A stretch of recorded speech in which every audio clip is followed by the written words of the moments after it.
All right, moving on to what I was really excited to talk about. Star Wars, Revenge of the Sith by Matt Walsh. Terrible analysis, Matt. Let me tell you why. Hi, guys. This is pretty much been explained. Jonathon Daily.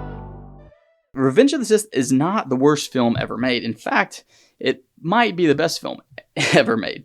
The entire point of the film is to show the beautiful yet dark downfall of Anakin Skywalker becoming Darth Vader. The entire film, which you go through and dissect by dialogue, story, tone, everything terrible. However, if you view it all as a whole, it really shows the story and the beautiful downfall of Anakin becoming Darth. And let's go through it bit by bit. Right, first off, dialogue. You say that the dialogue's terrible. Let's talk about a scene. This is a scene between Anakin and Padme, in which he says, "You are so beautiful." And she replies with, "It's because I'm so in love." And he replies with, "No, it's because I'm so in love with you." And that's an easy scene to destroy because that sounds so cheesy and it's just like no thought put into it. But he leaves out a very important part of the dialogue. After Anakin says, "No, it's because I'm so in love with you," Padme says, "So love has blinded you?" And that is a pivotal point in the movie because it shows that, yes, in fact, love has blinded Anakin, because a big reason of him turning to the dark side was because he wanted to save Padme. He had visions of Padme dying in childbirth, and Emperor Palpatine manipulates Anakin into thinking the only way to save Padme is to come to the dark side, learn a specific part of the dark side of the Force that can allow people to save people from death, allegedly. So, yes, love has blinded him. That was a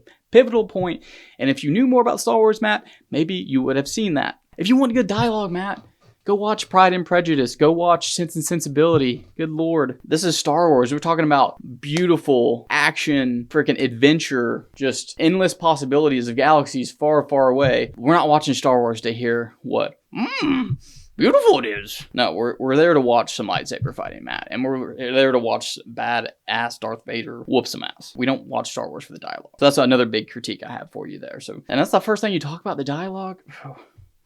Anyways, more on the dialogue. If you actually watch the extended cut, the extended version of Revenge of the Sith, there's some key dialogue points that you miss in the theatrical version. A big part of it is the manipulations behind the scenes that Emperor Palpatine actually says to Anakin Skywalker before he comes Darth, that really just accents onto the manipulations and shows how what Anakin was being told by the Emperor who was manipulating him, while simultaneously he's being told by the Jedi Council that he's not a Jedi Master, but he can be on the Jedi Council. You can see it all come together, and like I said, the beautiful fall from grace of Anakin Skywalker being the hero and the chosen one to becoming the biggest villain of all time, greatest villain of all time, Darth Vader. For the latest in case updates, legal tips, news, and politics, make sure to like us on Facebook, follow us on Instagram and our other socials, and above all, subscribe on YouTube to get your dose of excellence on a daily basis.